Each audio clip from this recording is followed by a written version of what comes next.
You ever look at a set of data, a spreadsheet full of numbers, and just get this feeling that there's got to be more to it than what you're seeing? Well, you're usually right. Data is absolutely packed with hidden stories, secret connections, and some pretty surprising twists. Today, we're going to learn how to crack that code. We'll follow an investigation that shows exactly why the first simple answer is almost never the whole story.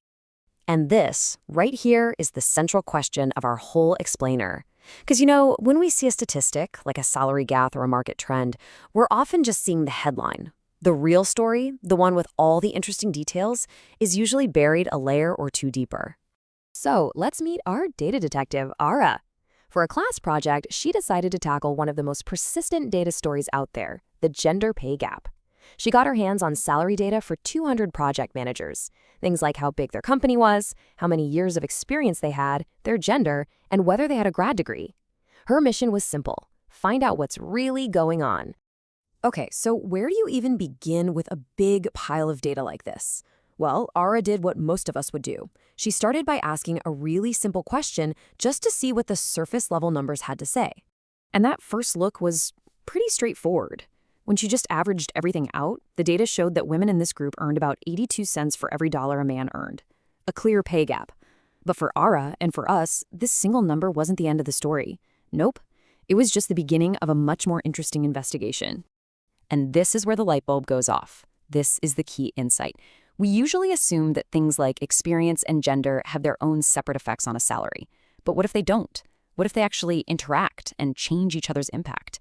Now that's where the story gets really good. To really dig into this idea, Araya needed a special kind of statistical tool. It's one designed specifically to see how different factors might team up. It's called an interaction variable, and it's basically the key to unlocking this whole next layer of the story. Let's make this super simple. Think about buying a house, okay? Adding an extra bedroom to a tiny 800 square foot house isn't going to add nearly as much value as adding that same bedroom to a huge 4,000 square foot house, right? The value of the bedroom depends on the size of the house. They interact with each other. So here's the bottom line. An interaction effect happens when the whole is different from the sum of its parts. It's when two variables get together and create a unique effect that neither one of them could produce on their own. They're a team. Let's look at a quick example to see this in action. A university was analyzing the starting salaries for its students. Their first attempt, Model 1, just added up the separate effects of having an MIS degree and having a statistics minor. But Model 2 asked a smarter question. What if having both of them together creates some kind of special bonus? It tested for an interaction. So how do we know which model is better? Well, we can look at this score called adjusted R-squared. Just think of it like a grade from 0 to 100% on how well the model explains what's going on. And as you can see, Model 2, the one that includes the team up, scores higher. It tells a much more accurate story. And it reveals that the combo of an MIS degree and a statistics minor gives students an extra salary boost of almost $3,500. You would have completely missed that otherwise. All right, so now that we're armed with this powerful idea of interaction effects, let's get back to Ara and her investigation into manager salaries. She was ready to look past those simple averages and start searching for the hidden connections. This is the moment of truth. I mean, if the pay gap really was just one simple number, then an interaction analysis wouldn't show anything special. But if the story was more complex, well, the data was about to tell her.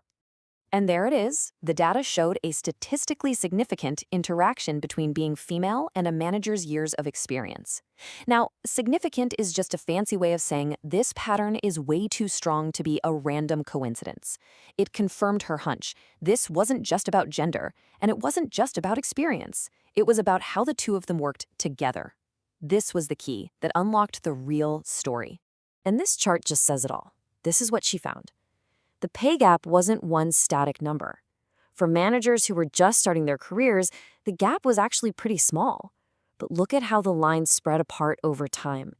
As men and women gained more experience, the effect of that experience on their salary was different. For the women in this data set, each year of experience added less to their salary than it did for the men, and that caused the gap to get wider and wider over the course of a career. But wait. Finding these team-ups is only one way to uncover a hidden story. The other big secret is realizing that relationships in data often don't move in a perfect straight line. Sometimes the real story has a curve to it. Take a look at this. This is a plot of worker wages against their age. A simple, basic model would try to draw a straight line through this, suggesting that wages just go up forever. But you and I can both see with our own eyes that that's just wrong. The real story is a curve. Wages go up, then they level off, and eventually they even start to decline a bit. Now, statisticians have a tool to capture these kinds of curves. It's called a quadratic model. It's a fancy name, but all it does is look for two basic shapes: a U-shape, where things might get worse before they get better, and an inverted U-shape, kind of like that wage curve we just saw, where things rise before they fall. And the numbers prove it, big time. That straight line model, it could only explain about 33% of what was going on with wages. But the quadratic model, the one that allowed for a curve, explained over 85%. It's not even close. The curve is the true shape of the story here. And here's the coolest part. Because that curved model is so accurate, we can ask it a super specific question. At what exact age does this data predict wages will hit their peak? And the answer is incredibly precise: 49.19 years old. A straight line could never give you that kind of insight. So, after all this, what have we learned from following Adra's investigation and messing around with these more advanced tools? Well, we've learned that the most obvious answer is very rarely the right one. The big takeaway here is this: to really understand the world through data, you have to think like a detective. Don't just take the headline number and walk away. Look for those factors that team up. Look for relationships that curve instead of following a straight line. Always be asking why and searching for the model that actually fits the messy reality of the data, not just the one that gives you the simplest answer. And that kind of leaves us with one final question. You know, in your job, in your industry, even in the news you read every day, what hidden stories are just waiting to be discovered? What variables are teaming up in secret? And what important trends are following a curve that almost no one is noticing? The answers are out there, just waiting in the data.